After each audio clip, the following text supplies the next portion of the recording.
Level 1. Slave. You have no rights. You are not human. You are a tool. In ancient times, you were just treated as talking livestock. You work 14 to 16 hours every day. In the mines, you hunch over. You use the most primitive tools to break rocks. You could be buried alive by a cave-in at any moment. In the fields, you work barefoot. You work from before dawn until the stars disappear. The overseer's whip can fall on your back at any time. In the master's house, you sleep on the dirt floor next to the stove. You eat with the dogs, and your average lifespan is no more than 25 years. You are either killed or worked to death, or you are taken by a plague. After death, you are wrapped in a straw mat. You are thrown into a mass grave. You have no name. You have no tombstone.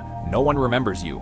Level 2. Commoner. You are barely considered a human, but you could fall back into slavery at any time. You are not the property of nobles, but you owe taxes to the state. You owe rent to the landlord. You owe interest to loan sharks. You have an adobe house, but the roof is made of straw. When it rains, you use all your bowls to catch the water. In winter, you huddle under a torn cotton quilt. You freeze and cannot sleep all night. You must wake up before dawn every day. You feed the chickens. You carry water. You work in the fields. Your land is rented. More than half of your harvest goes to the landlord. From the rest, you pay poll taxes and labor fees. Your staple food for the whole year is coarse grains. Only during the new year can you eat steamed buns and a piece of cured meat as wide as a finger. Level 3. Artisan. You have a special skill, but you are still at the very bottom. Artisans are slightly better off than peasants. You master a craft. You are a carpenter, a blacksmith, or a weaver. But it is your hands that hold value, not your status. If your skills are excellent, you will be drafted by the nobles. But that is not a glory. It is a cage. Your housing and food are provided,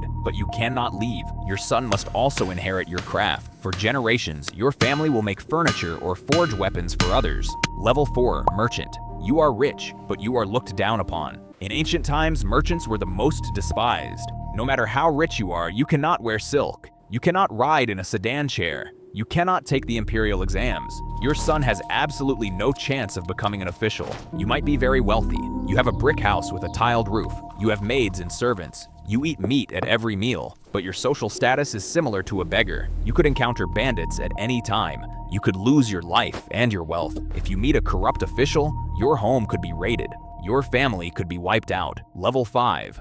Low-level scholar. You are educated. You are cultured, but you have no official post. You have pride, but you have no food. You can open a private school in the village. You collect tuition from a few students. You barely make a living. You might work as a petty clerk in the government office. You are scolded by your superiors every day. You are marginalized by your colleagues. Your hope lies in the provincial and metropolitan exams. They are held every 3 years. You borrow travel money. You rush on your journey. You stay in the cheapest inns. If you pass, you ascend to heaven in a single step. If you fail, you go home and continue studying hard until your hair turns white. You might even die in the examination hall. But most low-level scholars never become officials in their lifetime. They are mocked by others. In the end, they die alone in a ruined house. Level 6. Mid-level noble. You have a noble title. You have a fiefdom. You have power, but there are still people who can command you. You live in a grand mansion with high walls. You have dozens of maids and wives.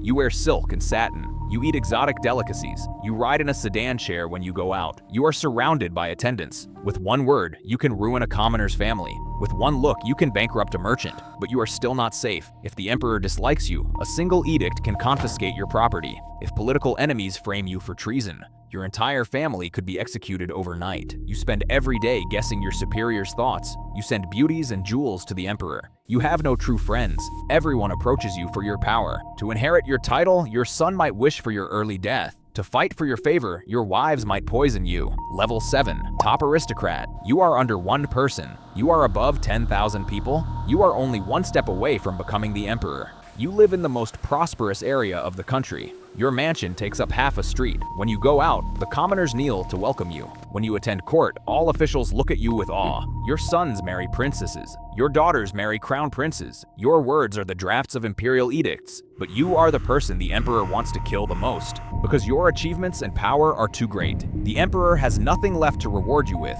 Level 8. Emperor. You have become the supreme leader of the country, but the real life of an emperor is 10,000 times more terrifying than you imagine. You live in the imperial palace. You are surrounded by high walls. Outside are 100,000 royal guards. Half of them protect you. Half of them watch you. You cannot leave the palace freely. You cannot meet people casually. You dare not eat any dish casually for fear of poison. You wake up at 4 in the morning every day.